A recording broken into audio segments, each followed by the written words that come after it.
All right. Well, let's be real this morning because this weekend has been absolutely insane for fucking YouTube and people all over the place. Not only does this line in the past couple weeks seem like May, but so do all the YouTubers coming out of the woodwork and the things they're saying. All of that shit sounds like May also. Could be taken as a good thing, but either way, we've watched this for a while now. I've gone over a lot of the horse shit for a while now. I was the first person to say that this felt like May. Everyone else was still yelling at you and telling you it was your fault, it was red, and that this was just like February and all this time back here when none of you were here, which is what prompted me to start looking back there. Um, I've been telling you guys for weeks there's a huge pattern here, and when I went back to the year to date, I started recognizing and seeing this little time frame that all this shit's recorded, could be on an accelerated time frame now that we are up as high as we are in the 30s, 40s, whatever, where it looked like on a 6 month cycle, there was you had a big bump in January, 6 months later, big bump in June. In between there was two, and technically three, but two kind of blips to where it went up around $14 or more ish, that area. So now I'm seeing a bunch of videos about all this shit that doesn't explain anything. It explains nothing. It's literally telling you all, oh, look at the patterns. They look exactly the same when they don't. Not the ones they're showing, at least. The patterns that, that I'm looking at aren't, it's not an exact pattern on the chart that, you pull up and go, oh, look at that, look at that. It's more time-based, what happened during this time, this specific day, what have you. I'm seeing ATH being yelled out everywhere now, and I just don't want people freaking out because, A, we don't know what's going to happen. We don't. Yes, this feels like May, but it is not May. It isn't. Um, and if this is on a cycle, the only thing that would suggest is happening anytime soon is what I said a couple weeks ago. We might be looking at a leg up. We might be looking at a position to where this steps up a bit from where it's at, like it did in between February and May. Um, a time that I didn't get to watch. I didn't have eyes on that. I didn't get to see how it reacted, all the bullshit going on. So I just want to keep on being the voice that keeps you guys grounded, you know. Um, at this point, I feel like many of you should be making money, even if you only have little amounts to make at a time. If you've been listening to me and doing this crazy type of day trading, which is really the only way to make money off this right now, you should be making money, obviously, in the options chain. I'm not talking about buying shares and selling shares. I'm not talking about doing that, but they're your shares. You do whatever you want with them. Um, and there's people, freaking out like, the options chain's busted. They're blah, blah, blah. The options chain is not busted, but you're working in a highly manipulated environment. That much is very obvious. The options chain is reacting exactly how an options chain should be for the most part. The price action and everything involved is reacting how it should be for the most part. Um, it's not an environment where, you buy options, they're dead. Like, no matter what you do, you buy them, they're dead. Like they were doing the last half of June and all of July and in the beginning of this month, where there was no saving grace for options other than that one day. And this is just what I want to draw your attention to, because we saw this in July. We saw this. This almost had the exact same pattern as this. So that is different. There's a difference here. The little doji candle isn't red like it is back here. It actually, that's what confused me on Friday. It actually broke up because it looked like this pattern was going to continue. It was going to follow suit here, but it didn't. So that's the other thing that's different that no one talks about.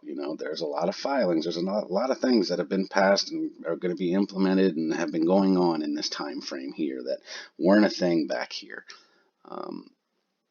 Are they catalysts? Who knows? Are they going to have any dramatic effect on the stock? Who knows? But I said a month ago, roundish about a month ago, I was really looking forward to the last 2 weeks of August. That's what I was waiting for. to see some changes, which I've seen. That's what I've seen. Um, we'll see what the first week of September brings, actually what this week brings. But I just don't want people YOLOing into this thing, because that's the hype that's coming back around. The hype that's coming back around is the May hype, the same hype that sucked me into this. And instead of being smart and taking my profits and seeing what happened, I held because if you're new to options and you've never seen massive gains in options and this thing runs and you see the amount of money you made on the little investment that you fucking put in there, it immediately your head when someone tells you, oh dude, that ain't shit, wait, because this is gonna fucking blow up even bigger, man, that ain't shit. And when you're looking at something that is shit, that is shit, that's not shit, that's shit right there, and I want that shit. I don't want you looking at that and making the same mistake I did, going, holy shit, wow, that made me that already? Well, fuck, man. Yeah, this is going on. This is happening now. These guys are right. And they're saying that there's more coming, blah, blah, blah. And, you're thinking that this is going to double or triple what you made there, maybe more. And then you're holding on to it and holding on to it. And then, it dies, but then it goes back up and gives you hope again. And then it dies, but then it goes back up and gives you hope again. And you just need to, when you see a number, if this thing is going to break, if this is going to break up and go and whatever, and you see a number that makes you go, holy shit, you take your fucking money at that holy shit number. I want you to understand that right now. You take your fucking money at that holy shit number. And you wait. You just wait. Because it is much better to have profit and actually take it, realized gains, than sitting there chasing profit. You can get back in, and at this point, you should have a plethora of brokerages. I think I have 6 different brokerages now that I have access to. So you should be able to buy somewhere, some way, somehow. I'm kind of pissed. Like I said, Fidelity hasn't fucking, I don't know what they're doing. I think it's a time thing. I really do. I think you have to have an account for like 90 days or something, or 3 to 6 months or some shit, before they'll like straight up approve options too. I called these bitches and emailed them like, what the fuck? You're the first fucking company, the first brokerage that I had to apply for level 1 first. I couldn't even just apply for level 2, and then now I gotta wait for level 2. I was able to just straight up apply for level 2 everywhere else, TD, IBKR, everything, and they fucking approved me. So I don't know. Because everybody else did take away the buy button, which again, I don't think is going to happen. I don't think that's a fear that anyone has to worry about. There's no way they'd get away with that again. There's no way, which I think is why this happened. I think what happened the way it did is because they knew they couldn't take the buy button away again. There's no way they could have. That would have most definitely signaled serious manipulation. So they found another way to just not prevent buying, but keep buying from making this bitch take off. And they may do that again. If, again, this is all ifs, if it goes up. Yes, all the patterns I've seen, everything I'm looking at is trending in the direction we want it to be. Obviously, if you have been following me, you've been subscribed to me, you watch my shit for a month or more, you already know. You already know the things I've seen back in July that I pointed out. And you already know when I initially said this kind of looks like it was turning around, which was when it was still in red days, but it was turning around. It was in this point here. And here we are now. Everything is trending in the right direction, but that does not mean that this is an ATH moment that's coming. There is a lot of guessing out there and cool looking charts with highlighted areas and curvy lines and circles drawn that no one is telling you exactly what that means. Nobody. It's not even understandably clear what is attempting to be relayed to the audience. Just be safe, If you've got the money and and you can, my suggestion at this point is to buy your options longer out, but without the intention to hold them. Like that's not necessarily your intention is to hold them till that expiration date, but it just gives you time. It just, if something goes shitty and it drops back down, you're not losing all your money, and you can hold on to it, and it can have that time to, reap the benefits of a sharp movement upward whenever that time frame is.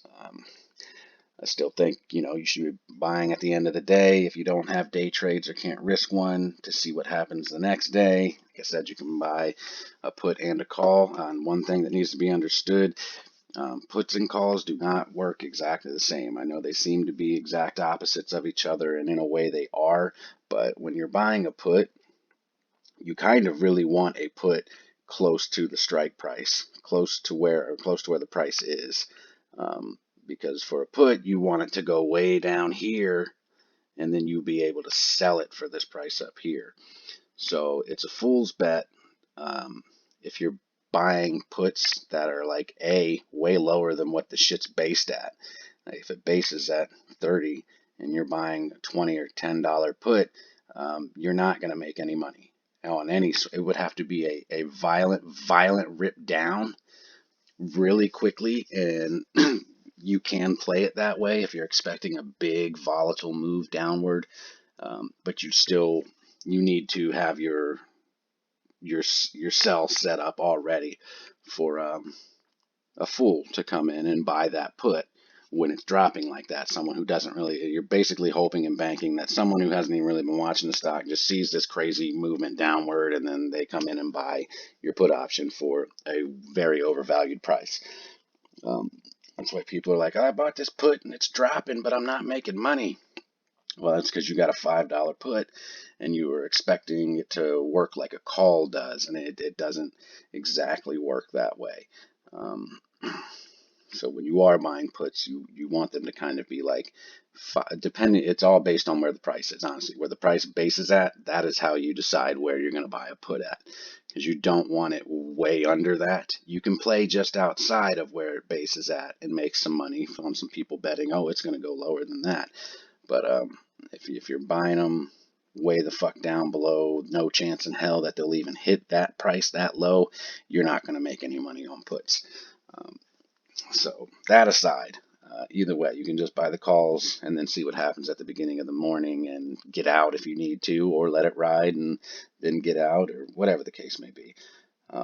Just want everyone to be careful. I want you to stay grounded, still tracking legitimate patterns and historical data to see, what this is doing, how it's likely going to continue to move.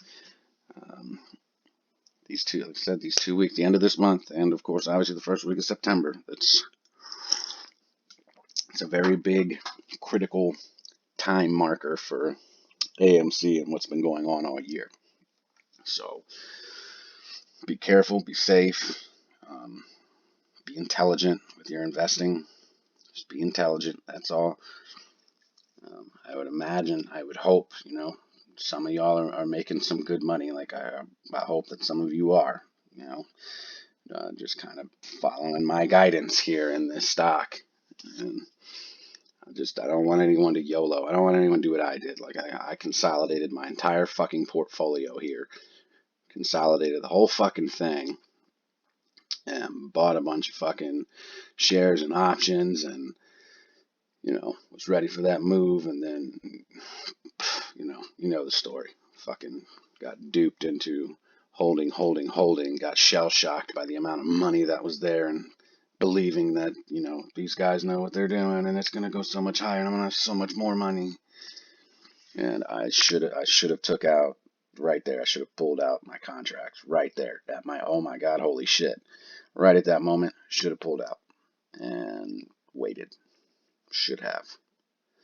So, I'm still not 100% convinced this thing's going to squeeze like everyone thinks it is. Like, it's going to take a lot of things to fall into place for all of these guys to have their positions closed out.